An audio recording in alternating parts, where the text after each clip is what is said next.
All right, thank you. Good morning.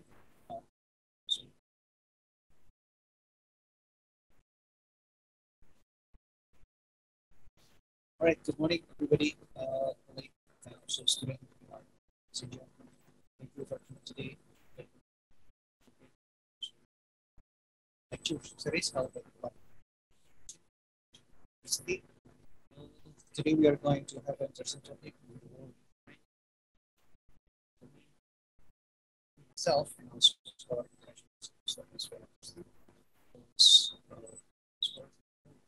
I used to believe that the war obsolete or action however this shows that belief is something fail.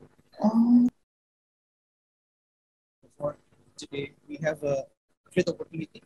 We have a speaker, Hamianin, Vasyl Hamianin, to give a long speech about the country itself. So please welcome Mr. Excellency, Mr. Vasyl Hamianin.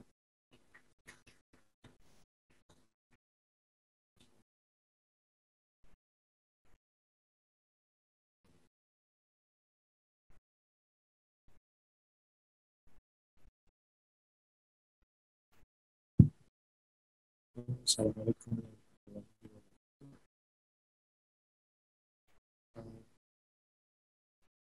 Saudari, kedua dosen-dosen guru, siswa-mahasiswa, siang. Saya sangat dihormati kesempatan ini, tapi saya belum bisa berbahasa Indonesia dengan lancar. That's why. Sebabnya itu saya akan berbahasa Inggris. Mohon maaf. Still not very good in bahasa, so I have to switch into English, if you allow me. I'm really glad to see you all here. I presume that at least majority of the guests today are the students of and experts this field of international relations, right? So we'll talk today more with an accent to diplomacy, foreign policy, international relations, rather than to like specific aspects. If you allow me, I would rather prefer to have the more of communication than just a lecture, because my experience in delivering speeches and introducing or presenting something tells me that communication is much more important, especially if you're talking to the audience from the other countries, from the other cultures, from the other realities. And that's why I would prefer to deliver a very brief background of what's happening and then answer the questions. And I would be really grateful. I would appreciate if you don't be too shy to ask questions. Because again, from my practice here last 10 months, whatever I say, whatever I try to be like exhaustive to describe everything, to underline everything, and to stress on all the most important things. After that, I receive a lot of questions which I could never think about. So I'll be grateful if you don't be malu, okay? Just ask the questions. I'll be grateful. So what time do we finish roughly? So you have at least 30 minutes to give a explanation on the war in Ukraine. And then after that, we have a Q&A session. Perhaps we can offer for the floor about 3 questions first. Then you answer the question. And then that's whether we still have time. Okay. 3 questions is not much. Okay.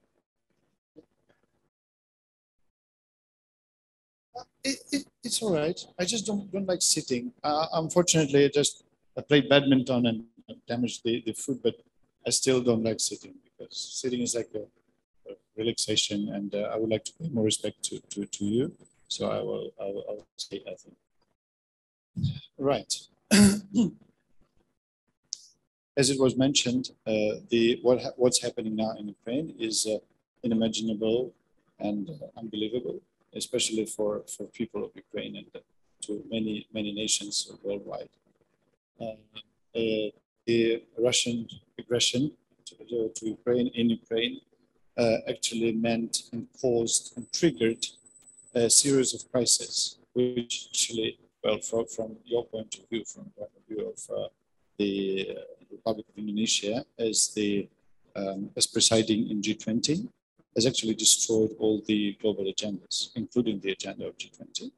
And as I mentioned, triggered a few crises like logistics crisis, like financial crisis, like energy crisis, food security crisis, and which is the most important to my mind is the crisis of trust and the crisis of diplomacy, because well, as I used to say this, to mention this joke, right? Lawyers, like people who study law, are the people who resolve the questions, resolve the problems, and the diplomats are people who cause the problems, talk too much and discuss it.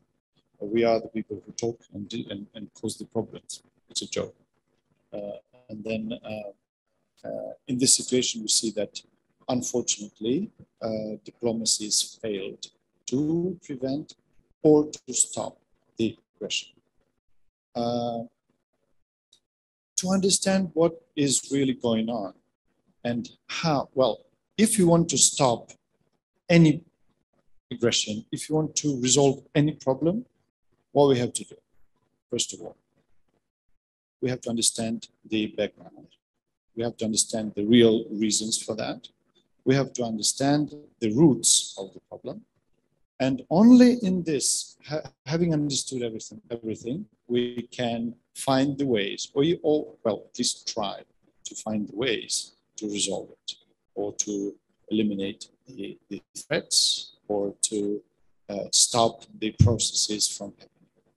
So I'll be very brief. Again, I repeat, it is about questions and answers that I would like to concentrate our communication on, not my talking. So the background for this war was not something that I can describe in 1 hour, 2 hours. It might be a series of lectures about the history, about the geopolitics, about the processes that used to happen in my country and in the territory of the former Soviet Union. First, I would just give you the points. It will not be like a lecture and presenting you wide prospects of something. I will give you points for thinking, because well, you are the intellectual elite of this country, and tomorrow you will be decide the destiny for Indonesia and for this region and perhaps for this world. So I just call upon you, whatever happens, whatever problem you see, and whatever hesitation you have or doubts towards any question, towards any problem, please dig a bit deeper, dig the ground, find the roots. Diplomats are the people who cannot be lazy, must be very resourceful, and know how to dig and be able to recognize the right roots of the problem, of the issue. Not to be misled, because today's war, in today's world, we don't only have the war of weapons, we also have wars of ideology, and we have the war of propaganda. Between the propaganda and the truth, between propaganda, lies, and facts, and the reality, what happens in reality. So when you listen to some reports, when you read some articles, when you listen to some experts, you might be misled very easily because the propaganda, well, I normally call now the Minister of Defense of Russian Federation, Minister of Defense, and Minister of Foreign Affairs, Minister of Propaganda, because they are like that. Why it's important to be able to identify the propaganda and know the difference between the propaganda and the reality. Propaganda is always beautiful. Propaganda is always very persuasive, very attractive. It seems to give you a lot of facts. It seems to give you a lot of truth, like unbeatable things. But only if you dig just a centimeter deeper, you will see that it all fails. You will find out that it lies. It's all lies. So don't be lazy. Don't be afraid of digging the ground. Sometimes it feels like being tired and feel like a dirty job to dig the ground, but you do. Please do. Unless you dig the ground, you will not find the golden statue hidden under the dirty soil. So the background for this, you can listen and you can see the diagrams. This is basically, we have a history of more than 300 years, like similar to Indonesia, but I would not call it we were not the colony of Russian Federation. We're just the part of empire forcefully taken by the Moscow kingdom at that time. And we stayed like more than 300 years under this pressure, under this attempts to turn Ukrainians into slaves. It's not just a beautiful word, it's what happened. And the history of Ukrainian-Russian relations for last 350 years was actually the history of riots and attempts to get rid of this neighbor, to get rid of this burden of being turned into slaves. Right? So the background for the recent Russian aggression, is that first, point number one, principal difference in state construction, in state structure, and the principal difference in ideology, in social consciousness. What I mean, in the history of Moscow Kingdom and then so-called Russia, which name actually was stolen from Ukraine, as you might know. In the history of Russia, they have always been the pyramid of power with the king or Tsar or emperor on the top, always. The king or emperor was proclaimed the sort of, next after God, right? And he was the supreme ruler, and all under him were slaves, were his servants and slaves. So it was like that in the history of Moscow, Russian Empire, Moscow Kingdom, etc. Whenever it happened that the king was killed or died or something, and they could not find a new king, new ruler, it became the chaos. It became the society turned into mess, and a lot of people die and everything until they find another king. Then click and society is happy. We have the new ruler, we have the Son of God, and everybody's happy. In Ukraine, through centuries, since the beginning of our first statehood, 1,000 years ago, we never had kings. We never had emperors. We never had rulers whom we could not dismiss if we want. So in Ukraine, through centuries, I don't know if we can find another country on the map today, still existing today, which never was never ruled by kings, we had aristocrats, rich people, poor people.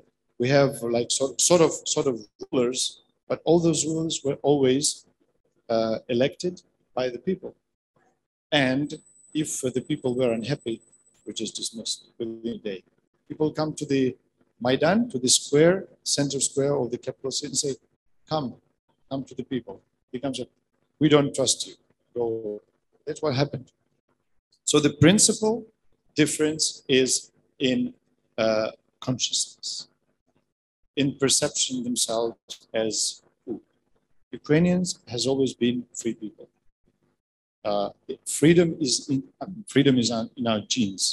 Whoever tried to like turn us into slaves will automatically become the enemy and will be fought, will be resisted.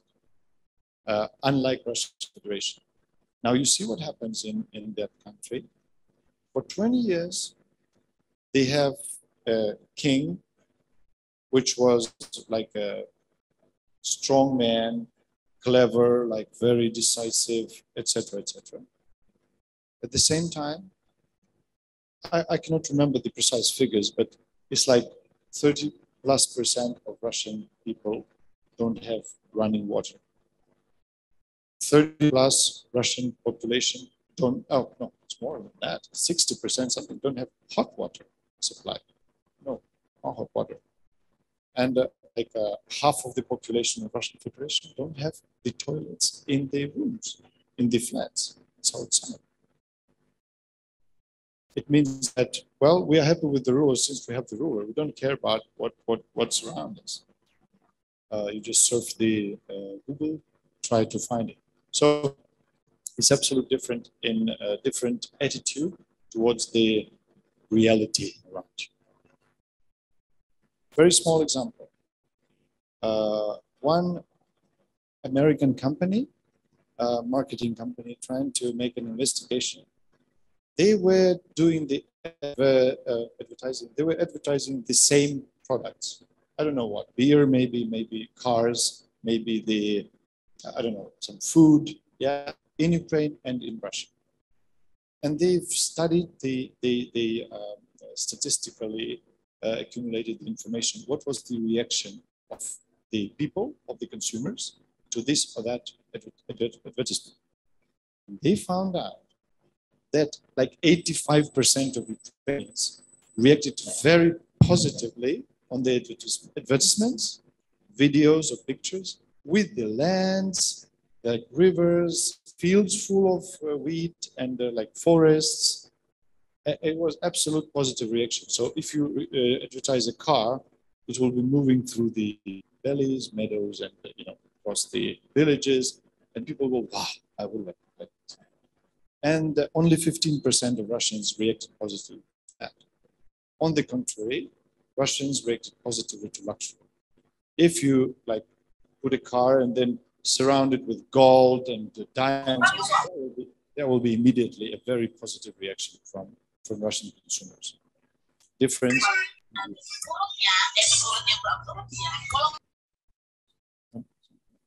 So this is one of the answers why Ukrainians will never give up the land. Will never give up what belongs to them. Land is our soul. And the people who live there or who buried there, like my grandparents and great-grandparents, it's my soul. It's my life. I will never give up this. First is this. Second is, well, it's a geopolitical background. If you look at the maps of Russian Empire since maybe 1600, 17th century, 18th century, you will see that Ukraine, Belarus, Caucasus like Chechnya, Georgia, Armenia, Azerbaijan, Central Asia, part of Finland, part of Poland, have always been included into Russian Empire. So they were ruled by Russian emperor for a long time. And in 1991, it happened that all in one overnight, Russia has lost the control over the territories it used to rule for 300 years. That was a shock for Russians. It was not the shock for the leaders of Russia, but for Russians. So we are talking about it's important. We're talking about not about the leader, Putin is bad. We're talking about the population of this country, who used to be very, who used to have and now have the feeling of supremacy over the other nations, over the other ethnic groups. We are better than the others. And used to be a big brother, a ruler. And now they lost policies. Central Asia, Baltic states, Ukraine, Moldova, Belarus, and all that. So still it's the biggest country in the world in terms of the territory, and very big in terms of population too.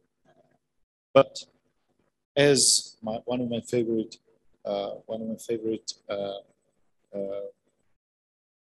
political philosophers, I would say, as Zbigniew Brzezinski in his Grand Chessboard wrote, without Ukraine, Russia will never become the real world power again.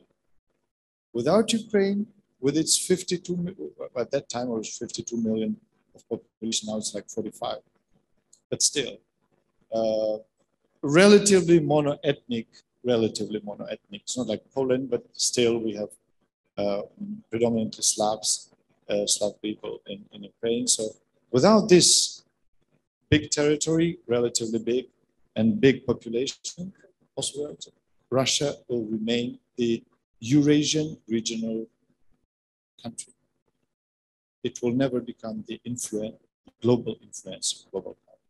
So the loss of this notion, loss of this feeling that we are not great as we used to be for 300 years. We have to be great again.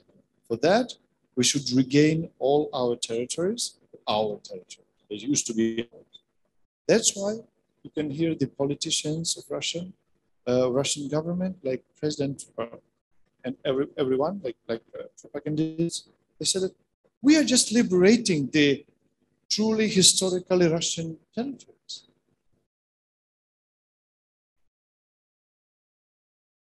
I can argue with that. Well, anyone can argue with that, right? So what is the historical truth? I mean, does Ukraine or Lithuania or Belarus or Kazakhstan belong to Russia? It will definitely depend on what maps do we look at.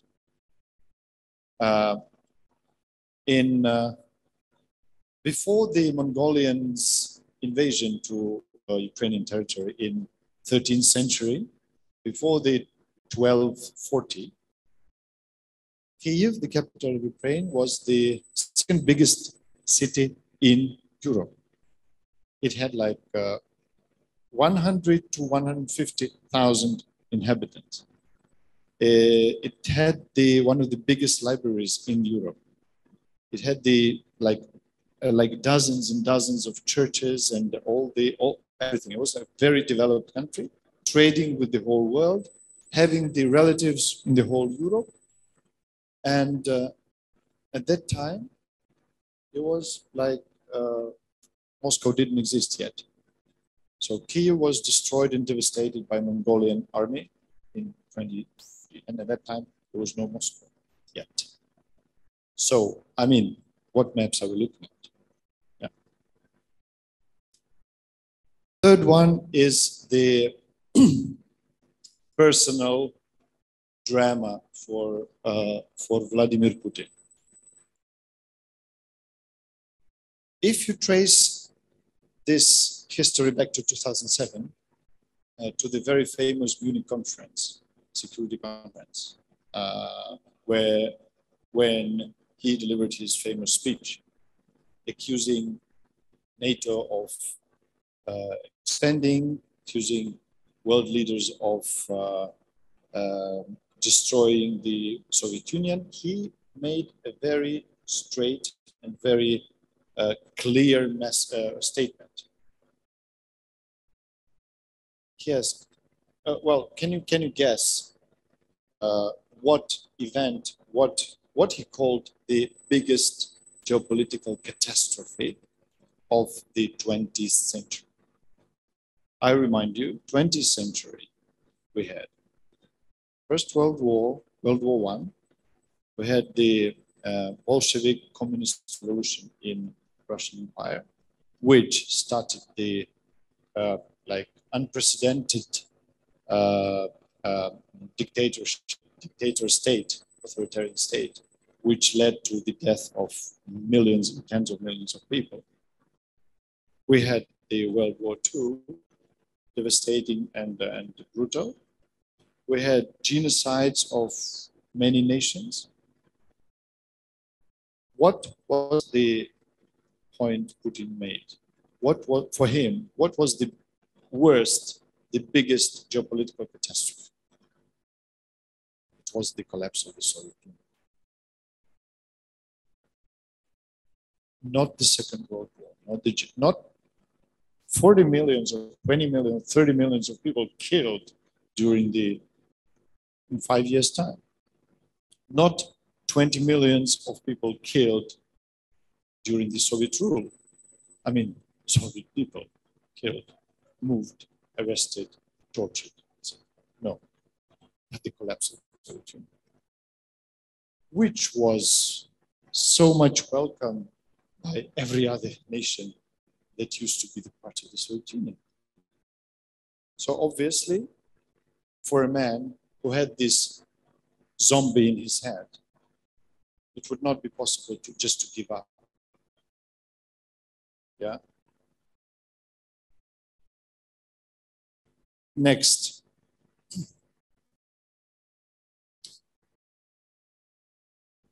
It is important to understand that the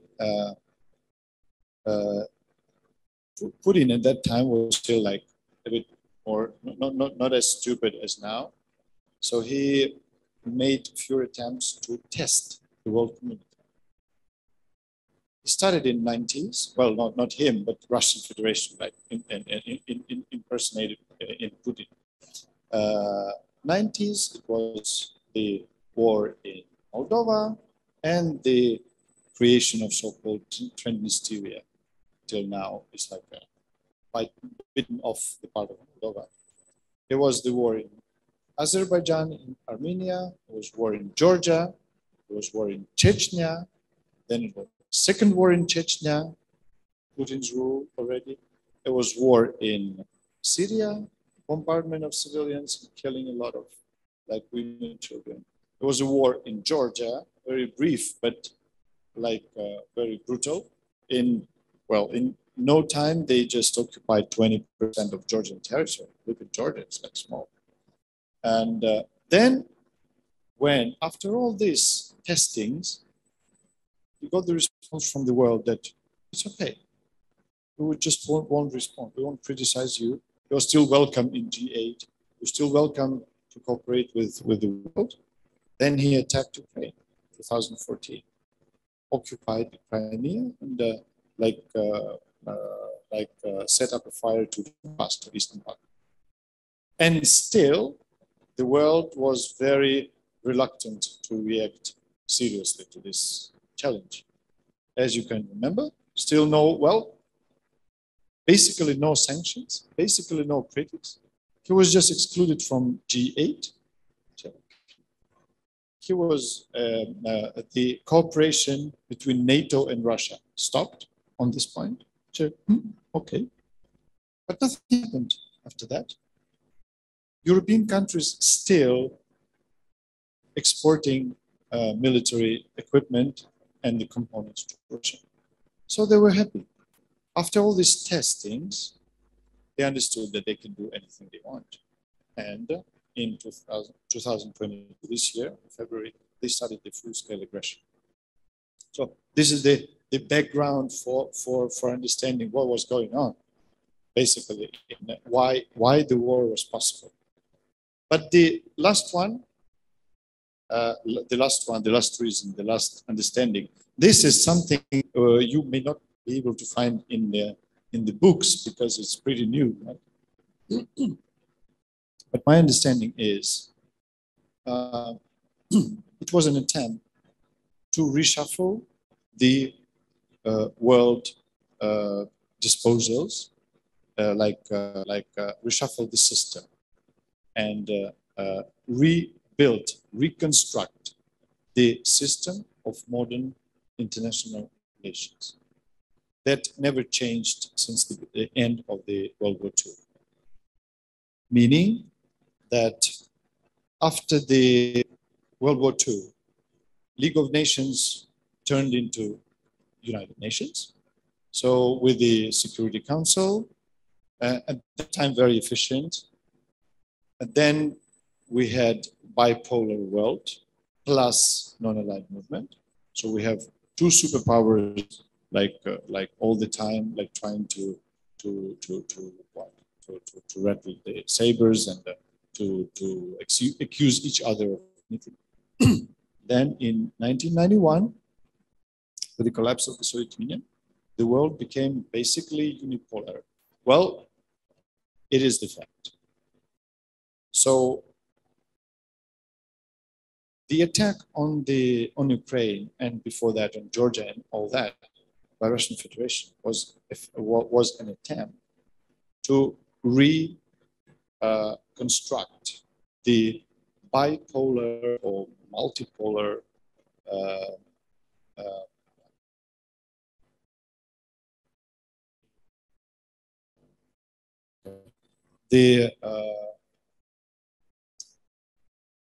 like confrontation of the two superpowers. Maybe not like Russia against United States, because Russia is like a dwarf compared to the United States economically and militarily and all that. It's like it's behind like for generations, not just for years. But it will be the group of countries which will oppose the group of countries, Western countries led by the United States. But think for you, everyone, just think about that. Do you need the bipolarity? Okay, unipolarity is bad. If you may think, oh, unipolarity is bad, that's why we need counterbalance. Think about one important point that not many people just really understand, realize, and think about it all. Do you want the democratic values, human rights, free media, and all that will be counterbalanced by dictatorships, censorships, like just absolute non-existence of free media, authoritarianism, the endless rule of the dictators. I don't think anyone will really dare to say yes. Well, answer to yourself. I want the world, if I want it multipolar or bipolar, I want it myself. I want it to be counterbalanced between, say, countries, developed countries, and the countries, developing countries. It could be okay. Or multipolarity, as we see in the scheme of G20, for example. This is the balanced scheme, balanced world. But I repeat, I don't want the world to be balanced in any form, in any way by the dictators, by the dictator states, by the loser states. Yeah. So this is the main point. And the last one, before I finish, the last one is that, again, it refers to the propaganda. It refers to the lies that Russian Federation delivers to the world. That the true reasons for attack on Ukraine was the threat from the NATO countries towards peaceful and beautiful country called Russia. So evil state of the West threatening the peaceful and nice Russian Federation. 3 points to think about. First, the real opponent of NATO was the Soviet Union and Warsaw Pact, countries of Warsaw Pact. That was the opponent, yes. After 1991, we have minus Eastern Europe, all rushed towards NATO to find the shelter of these Russian tanks, minus Baltic states from the Soviet Union. Also, they were very clear about how deadly, what a deadly threat comes from Russia. So they ran, minus Central Asian states who just don't want to be dependent upon Russia. They want to be like used to be for centuries, independent states, and with their own rulers, dictators, non-dictators, whatever. Right? Minus Ukraine, minus Moldova, that was traditionally very close to Europe, minus Ukraine, that was traditionally and historically close to Europe, minus Belarus, which used to be very much free and independent country, but well, it happened that they have a dictator too. So, well, from all this realm, you're like Warsaw Pact, we just have one Russia that really was upset about that. Now tell me for what reason newly emerged democracy, let's call it democracy, because everybody expected that after the collapse of the Soviet Union, all the 15 countries will be democratic and free, with free society, with human rights protection, etc. So what threat could NATO impose on the newly emerged democratic state? And in the beginning of the 90s, Russia looked like it. What threat would that be from NATO, which was actually built up against the Soviet Union? So if you are not aggressive, if you claim to be democratic, what threat could come from the neighboring democratic states and alliance? That's one thing. So don't apply the concerns of the Soviet Union to the Russian Federation. It's different countries, very different, much smaller, much weaker, and with different type of society as it emerged in 1991. Second, after the collapse of the Soviet Union, Ukraine had the third biggest nuclear arsenal of weapons in the world. US, Soviet Union, US, Russia, Ukraine. The third biggest. We had thousands of nuclear weapons, 1,000 missiles. And that time, who actually made us, who pressed upon Ukraine to give up the weapons and give all the nuclear weapons, all the nuclear arsenal, all this potential to Russia? It was Western countries. It was NATO. We were concerned about, all these uncontrollable countries that who knows what happens. So at that time, it was NATO countries who made us to give all the nuclear weapons to Russia. Meaning what? Meaning at that time, NATO didn't see a threat from Russia. On the contrary, they perceived Russia as a new democratic country that can be trusted. So where the concerns of Russian so-called concerns come from? Third, after that, NATO proposed to establish a special partnership between Russian Federation and NATO. And this partnership lasted till 2014. And it ended not because the NATO was imposing threats, but because Russia attacked Ukraine and occupied part of its territory. You see the sequence of the events. And the last, Ukraine never was promised by NATO to become a member of NATO. Ukraine till now remained the effectively neutral country, without any prospect to become a NATO member at all. We never even applied for that. Yes, we declared many times that we would like to be the NATO member, but to declare and to apply even, not to be accepted. It's like evidence. You can declare 1,000 times and never be accepted. Yeah. So, what concerns can rise in Russian Federation about Ukraine? And then, what we have now in nearly 8 months of war.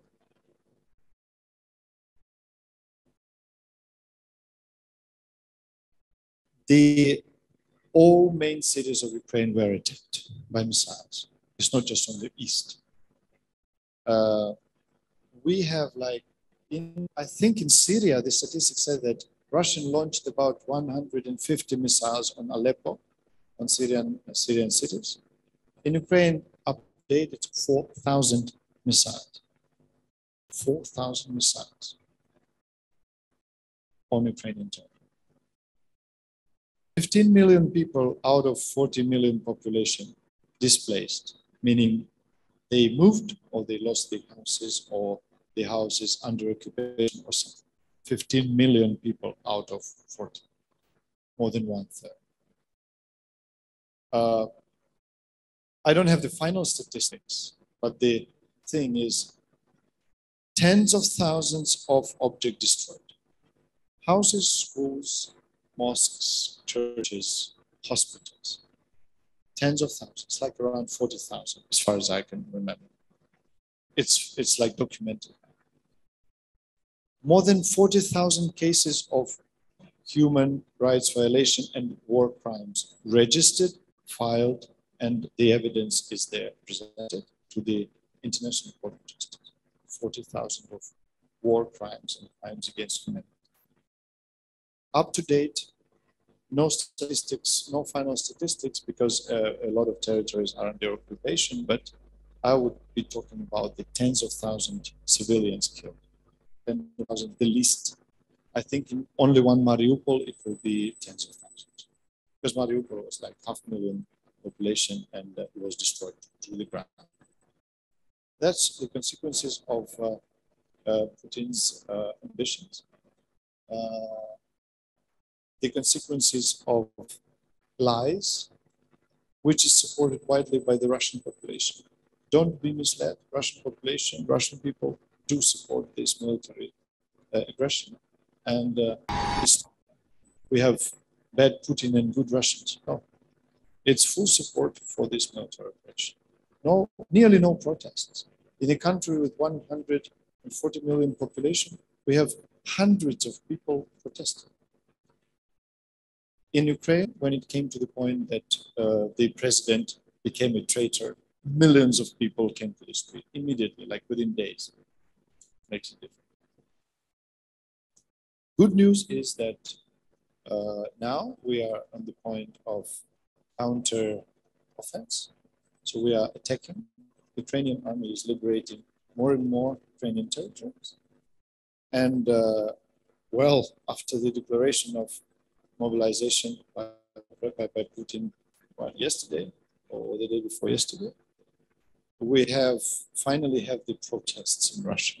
They're not protesting against war, no, but they're protesting against the mobilization.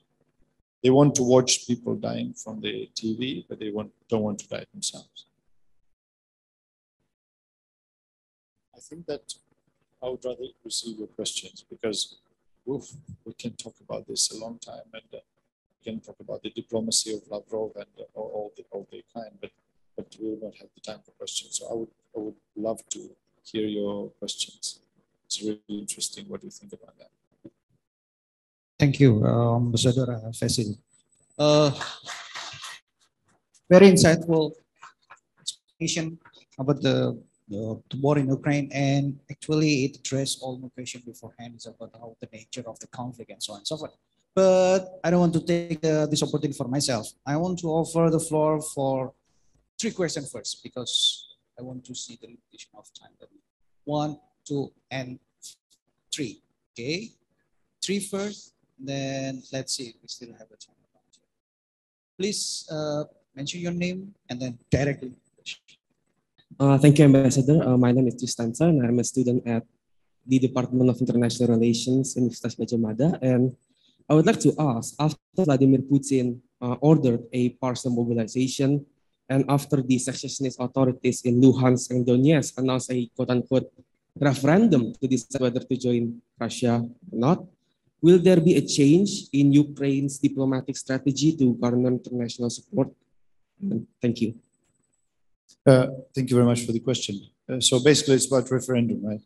He would like to have in the occupied territories. Yeah. It's a good question, and no, we won't have any changes in our diplomacy. Straightforward. Well, you can understand that referendum is something that can be done in the free territories, and referendum, in its meaning, it's about the state. It's not about the village. You're going to have a referendum in the village or in a city, or even in a like halfly occupied region. Referendum is about the country. It's about the full nation.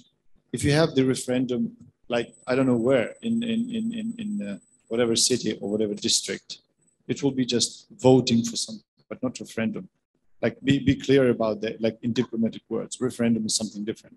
Second, referendum can be we can have referendums only on the territories with free access of the observers, of United Nations, of mainly of the international observers who can control the process and who can really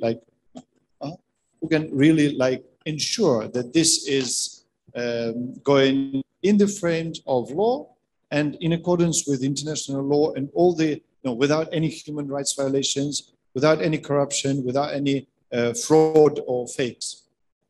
Now, can you imagine the referendum to take place in somewhere where the people who control the process are carrying guns and warning the people who are about to vote that you have to show me how you vote.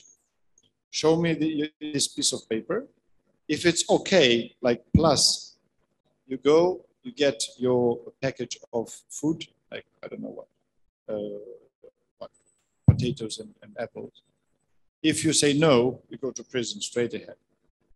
So the referendum under the like machine guns is not actually a referendum. That's what we had in Donbass, in Lugansk, Donetsk, and Sevastopol in Crimea. Exactly the same. So you want to be like, I mean, they do it all the time. What Putin's regime and, well, Moscow regime, or I'll try to say this failure state can produce is fakes and death. What they actually do everywhere they come, they say, like, the family, 2 parents and 2 kids, would like to evacuate civilians, like no fighters, would like to evacuate from somewhere. So they go to the filtration camps of Russian Federation and they say, okay, sign here that you hate you condemn the Nazi regime of Ukraine, of Kyiv government, and then sign here that you don't want to be Ukrainian citizen, give me your Ukrainian passport and get the Russian passport. Otherwise, you'll go to prison and your kids go to Russia somewhere. So what people should do in this situation? This is terror. This is not only inhuman, this is absolutely illegal. So that's about referendums. And our mission as diplomats here and all over the world is very difficult. Why? Because it's very hard to counter the propaganda. I repeat, propaganda, because it's made up, it's always beautiful and attractive. It's always nice. It sounds like truth. Truth is ugly sometimes. Why? Because there is no absolute truth. Propaganda is absolute.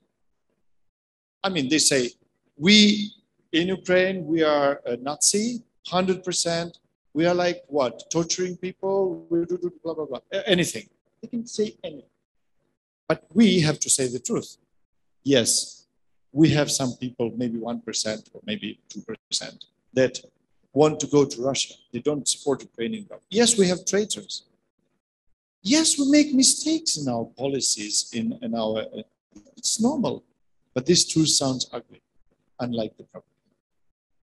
So it's very important not to trust propaganda from the first glance. Try to dig the ground and try to find out where the truth lies. Thank you, Mr. Ambassador. My name is Ahmad Faris Darmawan from the International Relations Program of Gadjah University. So I have 2 questions. The first one is similar to the first person who offered the question. And my first question is, several days ago, President Putin has announced partial mobilization for the Russian people, which has summoned an approximate 300,000 reservists from the Russian forces. And my question is that how will Ukraine react to this, due to the fact that recently there's been the, if I'm correct, the Kharkiv counteroffensive. And my question is that how will the Ukrainian government react to the partial mobilization, concerning the fact that over 300,000 Russian troops will now enter the front line along with all of their comrades that are already there. My second question is, how is the Ukrainian government dealing with the displaced 15 million of their inhabitants inside their own territory? Because because I have heard many news about displaced Ukrainians overseas, but I have heard little or no news about how the Ukrainian government is handling their displaced people inside their own territory. Thank you. I didn't get the second question. My second question is, how is the Ukrainian government handling their displaced people inside their own territories? Because I have heard many news regarding Ukrainians displaced outside and how they're being taken care of outside of Ukraine, but I have heard little or no news about the Ukrainians displaced in their own territories and how they are being taken care of. Thank you. Okay, thank you for these questions. First one, I would like to say about how Ukrainian government treats the Ukrainian people. Well, we don't have access to the occupied territories, right? So we do not have anything to do with that. Only what we can do is to liberate the territories as soon as possible. Because when we liberate the single village, we all know about Bucha, right? We know, you've heard about Bucha, Irpin, you now heard about Izium, but these are just three names. We have 80 names of villages and small towns with the graves of Ukrainian people killed, just shot from behind to the head and tortured. 80, more than 80. So we can imagine what happens in the occupied territories, right? When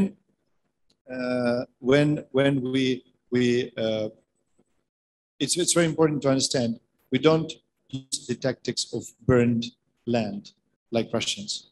When we, this recent counter-offensive operation, for liberation of the Kharkiv territory and part of the Lugansk territory, did you notice that the casualties among the Ukrainian army and the local people were minimum, absolute minimum?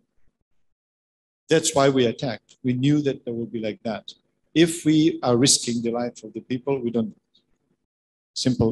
As simple as this. We can do this, but we don't, because we are valuing the lives of the people. What about displaced people? Well, a lot of people displaced within Ukraine, and some became refugees, like abroad. We cannot take care about the people who are abroad, obviously. So they can find the job somewhere in Poland or Germany. They can come back. So when they come back, we have accommodation for them. We have like minimal things that they can survive. It's not easy. The economy is just damaged seriously, and people lost their homes, they lost their jobs, lost everything. Some of the people just lost literally everything. But good news is that during the last 6 months, Ukrainians created 50,000 new businesses in Ukraine, 50,000, to replace those businesses that cannot move anymore. So we are moving. I always compare Ukrainians to ants. When they have the home damaged, they start to move and rebuild it. And they don't, ants never even give any revenge to someone who they just rebuild it. And we are not talking about revenge. Ukrainians don't revenge. Ukrainians talk about justice. We just want justice about what they done. Yeah. First question is about the mobilization. Well, it's unfortunately I don't have this whiteboard to write it to you, but they declared 300,000.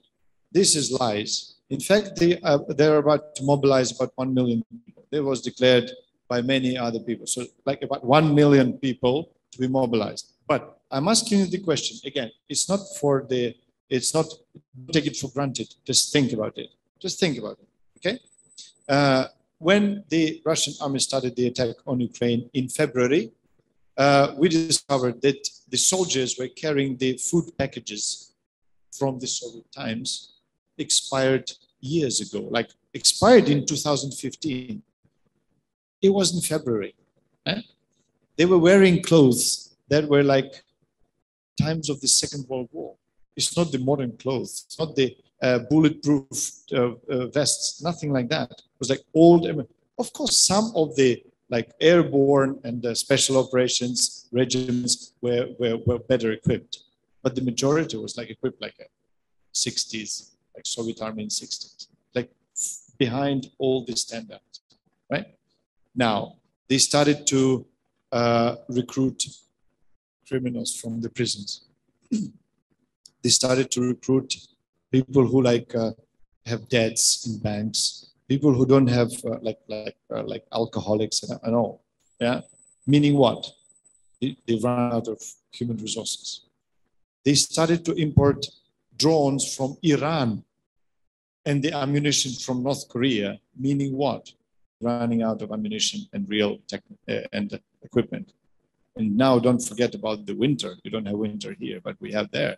And it's like -20, -30, and raining sometimes, snowing sometimes, etc. So now you imagine 300 people, at least, coming to this territory without proper ammunition, without proper like bulletproof, without helmets, without proper boots, without weapons, without bullets, and without the place to stay. Because it's easy to understand that we control the territory, like from the drones, from the satellites. So if there is a concentration of troops, one hit of HIMARS missile and then over. Whether it is 50 people, aggressors, or it is 500, they will be over, will be killed. So the mobilization for a Russian army means that it's a desperate last call. It's an agony trying to, to threaten again, threaten the people of Ukraine, say, we will mobilize 1 million people and you will be over. We will not be over. And the diplomacy of Ukraine says very clearly, just watch yesterday's interview of Minister of Foreign Affairs to the American someone. It was studio like 10 minutes. Well, if they come, they will be killed. If they come to Ukraine, they will die. This is a final word in the diplomacy. The only way for them to remain alive, don't come. Or if you come, surrender immediately, and then you will survive. No problem. Now, casualties of, normal casualties of offenders and defenders in the modern war is 3 to 1. 3 of offenders, 1 of defenders, right? So to attack, you have to have at least 3 times as much people as the defenders. But this war proved that the proportion from the beginning of this war was 5 to 1, 5 to 1, not 3 to 1, 5 to 1. And when the counter-offensive operation of Ukrainian army took place in the Kharkiv region, it was 1 to 10. 1 from offenders, the Ukrainian army, and 10 from defenders, Russian army, meaning killed, injured, captured, or just disappeared, run away. Mobilization would not lead to anything but the massive protest in Russia. So this question is more about, mobilization is more about Russia, not about Ukraine. Yeah. Modern war, you cannot just fight with the stick. You should have the equipment and all that. Okay, hello. My name is Dimas. I'm international relations student of Universitas Gadjah Mada. Well, thank you so much for the lecture. First of all, I believe that this is cemented our role, our duty as international relations student to understand the conflicts and being able to act and create solutions. And I believe that because of you giving us these socializations, I believe that's very important. So I believe that my question is going to be a little bit different from the friends that already gave questions. So it might give different discussion. So my first question is about that after the war in Ukraine escalate, our food security in the world. I can't really clearly hear you. Okay. Maybe no mess, because it's like, can you please, yeah, just for Is it clear now? Better, yeah. Okay, so right now there are food security crisis in the world because of the Ukrainians Ukrainian escalations. Understanding that, right now, is there any light in the end of the tunnel, or are we already having solutions to be able to solve that? Because this is might not only affected the world, as this is already affected the world largely, but also how is the Ukrainian people, like for example the farmers, are they right now are able to create productions again and being able to produce that? Therefore, we can solve the problems of the security. And my second question is about after the escalations of the war in Ukraine, there are discourses that exist in our world talking about how the conflict of Ukraine receiving a lot of attention in the world, as well as a lot of empathy from different nations. And they start to act by helping, for example, giving refugees. And a lot of discourses exist. For example, they believe that it's become why the treatment of the Ukrainians is different from different conflicts in the world and different people in the world. For example, like in Africa, like there are also conflicts in other part of the world that also need attention, for example, or have a lot of casualties, but these have different spotlight. How us as international community, as well as maybe you, sir, as Ukrainians, respond to this narrative? I think that's to my question. Thank you. Mm-hmm. Well, I will answer. The first question is easier to answer. Don't be misled. Don't be misled about the true reasons of the, as I mentioned, of the crisis, of the food crisis, for example, right? The true reason for this crisis, it's very important to make an accent on that, is not the conflict in Ukraine. It's the war in Ukraine. It is Russian aggression in Ukraine. So there are not sides or parties of the conflict here. It's one party to be addressed. Very simple. Russian Federation stops aggression, everything goes back to normal. Simple. It's not, I repeat, it's not about two parties of this problem. It's always one party here and has always been one party. We did not start the war. We did not provoke the war. And the war is not going on any other territories but Ukrainian territory, right? So we should be very clear who is aggressor and be very clear who is in charge, who's responsible for all these casualties, for all these war crimes, and for all this crisis, for all this prices growth and everything. So if anyone demands, like, please go get the prices down and please get the like a world economy back to normal, please address the concrete people. The slogan "Stop the War," I wrote it in my favorite. By the way, please, well, if you can have time, and just follow me on Twitter, Instagram, Facebook, whatever you can, and maybe the Embassy of Ukraine. You'll find a lot of information there. Very brief, but useful, I hope. When you say "Stop the War," it does not mean anything. Why? Because this slogan is used by Putin and Russian Federation, Russian propaganda too. Widely used. Every day he complains, oh, Ukraine doesn't want to stop the war. Ukraine doesn't want to negotiate. Ukraine doesn't want, we should stop the war. We must stop the war. That's what Russians say every day. That's why whatever nation is trying to address the issue and really have the will, political will to resolve the problem, don't say stop the war. Say stop Russian aggression. Name the aggressor. name the one in charge. I remember still in April, maybe, President Jokowi said that we should like put the end of this war. We should stop the war. War is bad, la la la. Next day, Ambassador of Russia said, yes, that's what we're talking about. I absolutely agree and support the words of respected young President Jokowi. We agree with that. However, Park Jokowi's words should be addressed to the Western countries and Ukrainian government, Kyiv regime. Oh my God. So don't stop the war, don't stop Russian aggression. That is the key to all the problems. Ukrainian farmers, don't think that we are trying to do, I mean, can you imagine? We have millions of tons of grains, which we want to deliver to the world, not only to prevent the food crisis, not only to prevent starvation in the countries like Africa and Asia and everywhere, but also to earn some money to get, make economy turning. It's money. It's money that may help the Ukrainian economy to survive.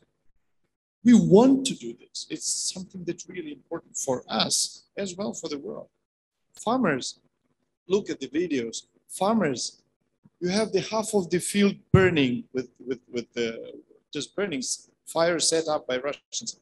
And this part, guys on the combine on these machines gathering the crops.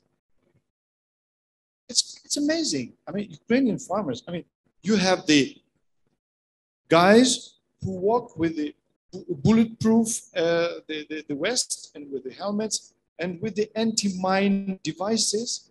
And after them, the people gather the crops. That's what happens every day now. Farmers are ready to deliver, but not even under the shelling. Yes, they can do this. They're brave people and they know it. But we really need a word from the world community. I mean, at least stop that. Let the people to deliver the food to the world. As for the conflict,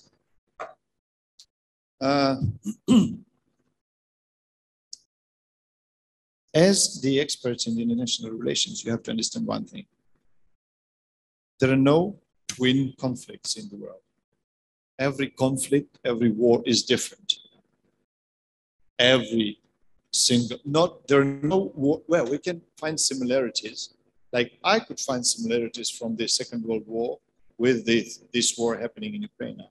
As it started, the accusations, Hitler wanted to protect German-speaking people in Austria, and that's why he occupied Austria. Putin wanted to protect Russian-speaking people in Crimea, that's why he occupied Crimea. There's some similarities, but not the conflict or war as it is. Tell me, you say a lot of examples and different reactions of the people in the world. Tell me where it happened. Just some couple of examples. When the strong, militarily strong and politically strong, like a member of the UN Security Council country, just attacked the neighboring country, occupied its territory, and well, in general, about the casualties, I will be talking about hundreds of thousands killed, including Russian soldiers, including Ukrainian civilians, Ukrainian soldiers. Hundreds of thousands of people killed within 6 months. Give me the example where it happens now. In Afghanistan, in 80s, 90s, 10 years time, 15,000 of Soviet soldiers died. 15,000, 10 years. In Palestine, since 1948, it's like 100 times less in 80 years than it died in Ukraine in 6 months. You should always compare the scale of the problem. You should see the reasons for the conflict.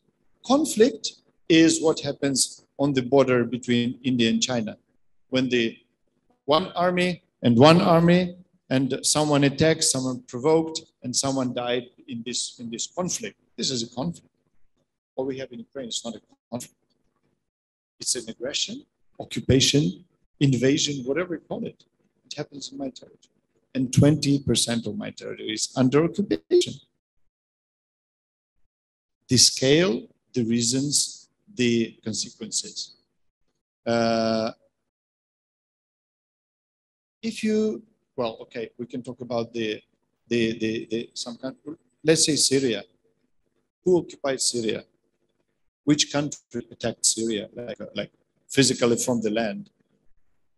You can talk about Mali, where at present, Russian private military company killed Muslim people from Mali. What country attacked Mali? What country attacked Myanmar right now? Bad things happening with Rohingyas in Myanmar, being killed, tortured, and deprived of everything. Who attacked Myanmar? Yeah.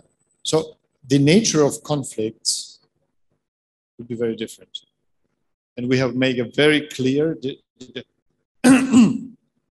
And if you say the different treatment, right, of Ukraine, support to Ukraine, not support to Ukraine, do you know basically that we can have an imagination? We can imagine how many arms we receive from the West, right? Can you imagine the scale? I'm telling you, it's times and times and times and times less than, for example, the United States provided to Afghanistan before the Talib army came back. Times and times less. If we had the 10% of the ammunition and the helicopters in Afghanistan, I mean, all Ukraine will be liberated like 2 months ago. The scale of military assistance. You know that the number of tanks provided by the Western partners to Ukraine, 3 times less than Ukrainians get from the Russian army. Just abandoned tanks, they run, and they three times less. So the support can be different. Support can be financial. Support can be moral, like you condemn the, yeah. Support can be humanitarian. You provide the humanitarian assistance and all. And support can be military. It's all different types of support. But in military terms, we have some support, but it's not enough to efficiently liberate the rest of our territories. Not yet. Not yet. And I just want to mention one thing. Don't forget, it's, maybe for you it's also important. We are one of the most tolerant countries in the world, according to the United Nations and all statistics. We have many ethnic groups, many religions coexisting peacefully.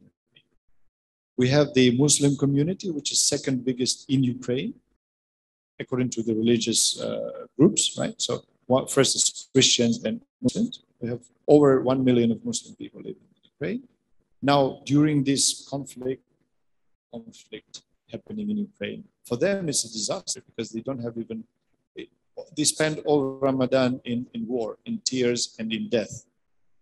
Can you imagine that? And for that, we will definitely need support, moral support and humanitarian support. I mean, it's logical, right? Well, people are fighting for the freedom, they are fighting even with Stingers and with anti-tank missiles. They managed to shoot down the aircrafts like Su-27 or 30 something because they defending their land. You can fight with the army, you cannot fight with the nation. Yeah. So please every time analyze before saying that it's not not fair to treat the Ukraine like that and to treat other countries differently. Please try to understand what's going on in fact. Yeah, because sometimes it's very important to.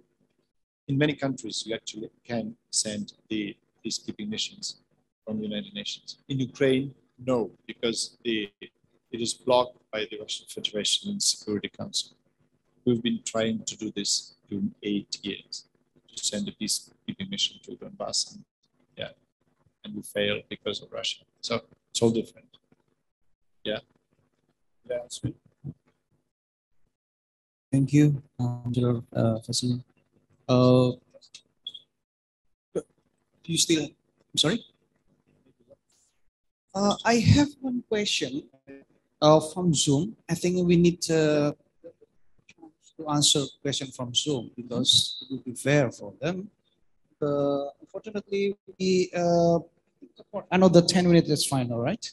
Yeah. Okay, because we have a Friday prayer, so we need to. Oh, yeah, yeah. Sorry.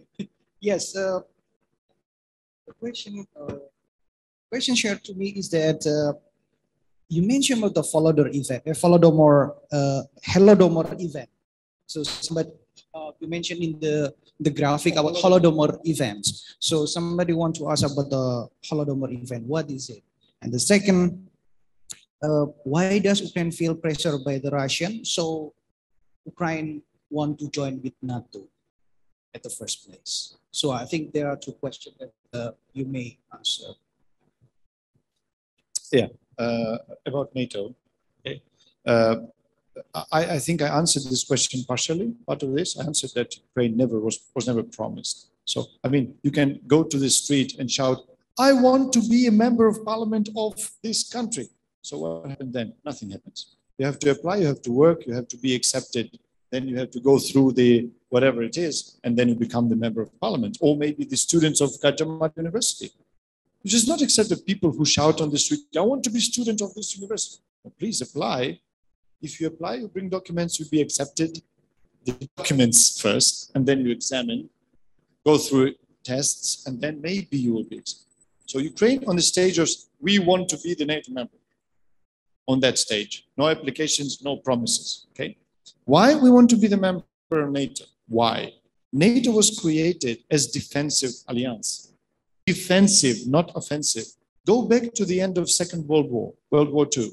Go back to the very famous speech of Winston Churchill, Fulton speech. Basically, the message is, we defeated one beast, one evil, but the other evil is still alive and it was not defeated. Is on the contrary, he was like victorious, right? But we know that it is evil and we have to protect ourselves from that evil.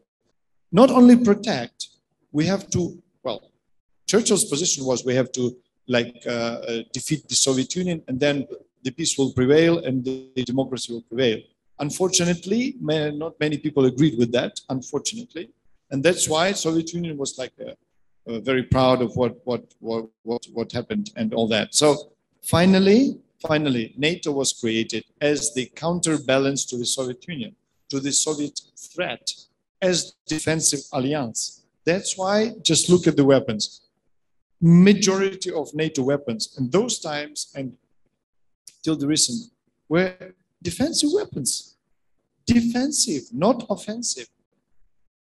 So all the missiles like Patriot systems, like Stingers, like Javelin, like In-Laws, like even tanks, like air defense, everything, like 95% of NATO weapons is defensive, not offensive. So why I'm telling this? This explains why Ukraine was trying to say that we want to go to NATO.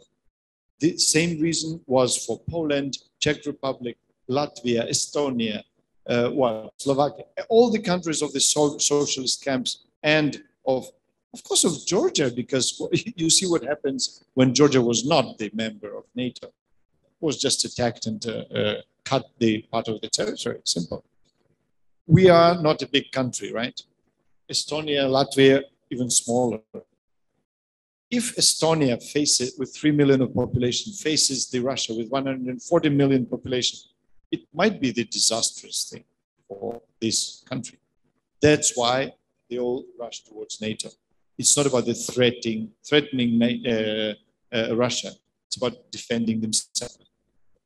I think it's pretty clear.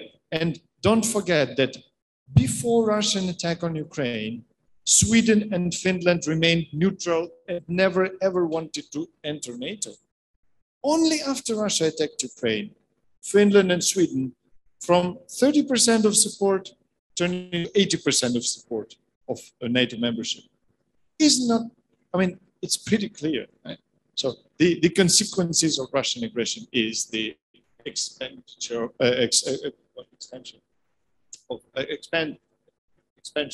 of NATO, not vice versa, not NATO threatening Russia and then Russia's trying to.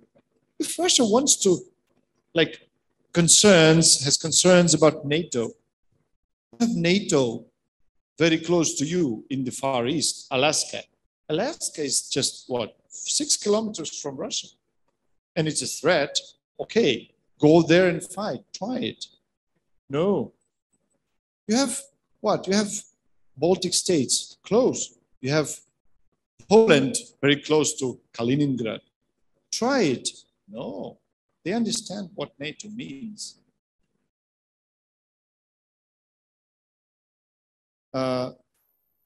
Sorry, it's a black humor maybe, but the guys say it's a dialogue, right? So what happens?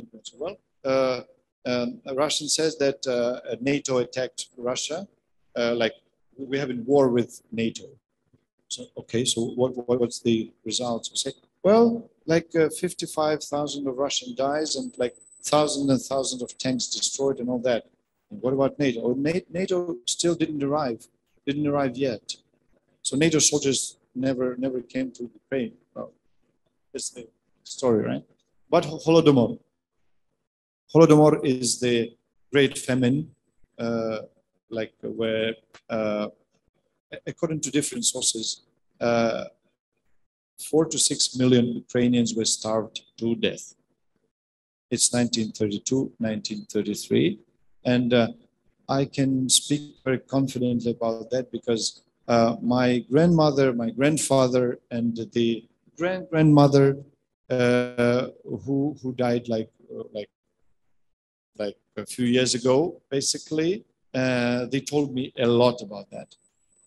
What happened then? Easy.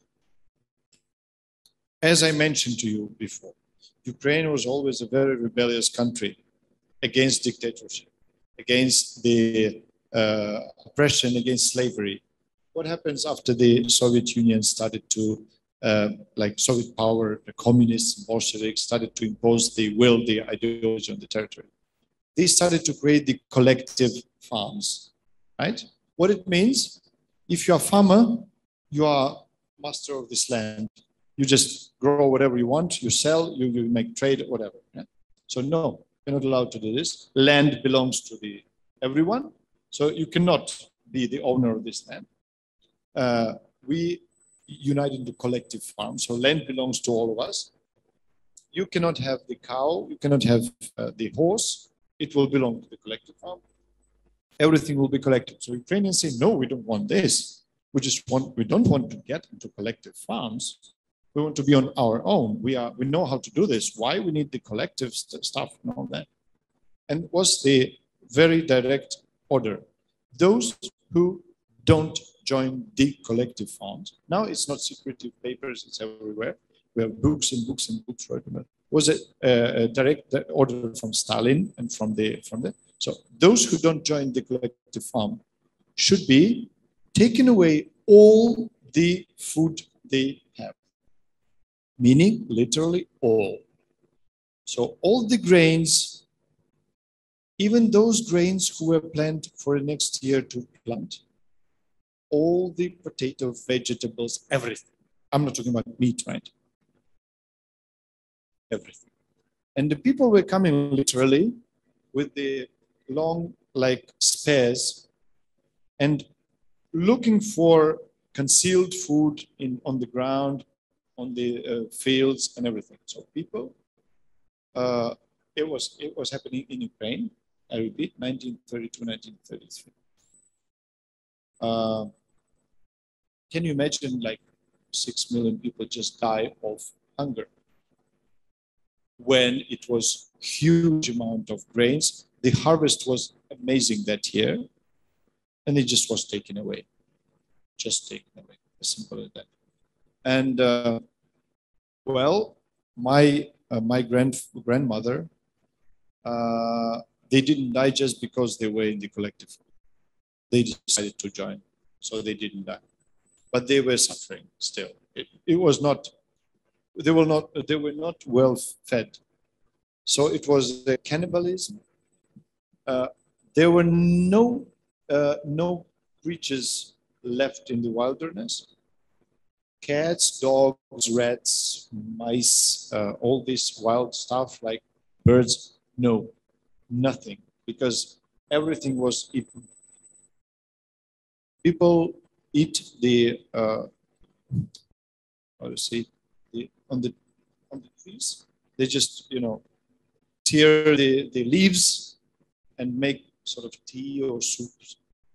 So there was a well, many parliaments of the world recognized it as genocide of Soviet regime against Ukrainian people. It didn't happen in other countries to that extent. Like it was something like that in a bit in Russian territory, in Kazakhstan territory, but not to that scale. Yeah, and another bad, how it was arranged. Of course, people started to fled from the villages somewhere to get some food, and they were caught and returned back because Ukraine was literally surrounded by the army, by the Soviet army, and no one can escape. You can, well, it's not discussable, it's not disputable, right? The first man who revealed the story, I just don't remember the name of this British journalist, but he wrote a book and there was films, there was everything. So he managed to get into this, I don't know how, but he managed. And he saw it with his own eyes, all this story, and then he delivered it to the world. He was the first one in 1933 to deliver the truth to the people. So yes, and we do hope still that the parliaments of the world will join some of the parliaments and recognize this as a genocide against Ukrainian people in 1932. Thank you. Thank you, Ambassador Vasyl, please. And I'm so sorry because we have a Friday prayer, so we need to end this meeting early. But thank you so much for your explanation, and also it is very honor for the Department of International Relations to have you today. But now, but I give you the floor. Maybe last words. Thank you very much for your attention. I don't know if I answered all the questions, but what last word, last thing I want to wish you. Please always be alert. As I say here in Java, definitely know Reneng Gabehi Rangor Sito and his Serat Kolotido. He warned everyone of Javanese people, obviously, people of the world, be alert. Because if you just rest and don't care, bad things may happen in this Zaman Endan. It's a time of madness. Be careful, really. And second one, as intellectuals and the masters of this country in the future, please try to dig, learn how to find the roots. It's all about the roots. Every problem, every answer lies in the roots. I thank you very much and wish you semoga sukses, sehat, bahagia. Merdeka. Okay, once again, thank you so much to His Excellency Dr. Vasyl Hamianin for the wonderful lecture. And I would also like to thank Mr. Rohdi Muhanazala for the fruitful insight and insightful discussions. And moving on, we would like to also present a token of appreciation to His Excellency Dr. Vasyl Hamianin in the form of a plaque and a set of signature merchandise presented by the Department of International Relations, Gadjah Mada University.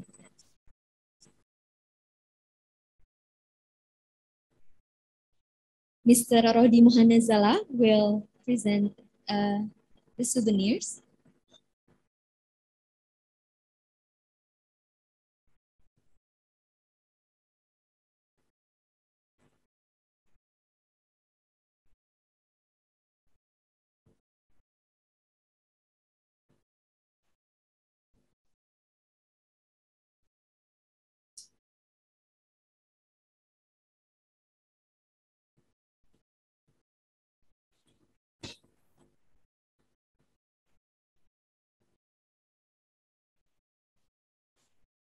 give to you as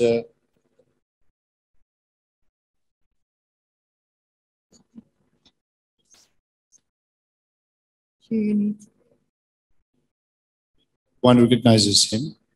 It's Hairil Anwar, and it's his one of the most well-known poems, Aku. In Bahasa and in Ukrainian.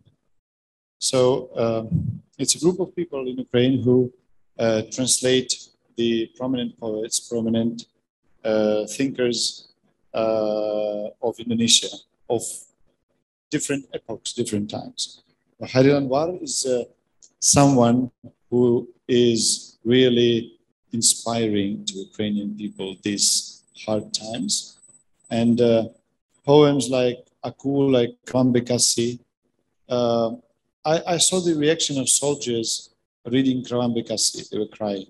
Ukrainian defenders who saw everything, who saw death, who saw injuries, who were very like you're frightened. You're afraid every day because it's scary. The war is scary and ugly. But after reading Krawambekasi, they cried. I just want to give you this as a tribute to this great man, whose 100th anniversary is celebrated this year. And I wish you tetap semangat, like Hairil Anwar. He was a great son of Indonesia. Ladies and gentlemen, please give a round of applause.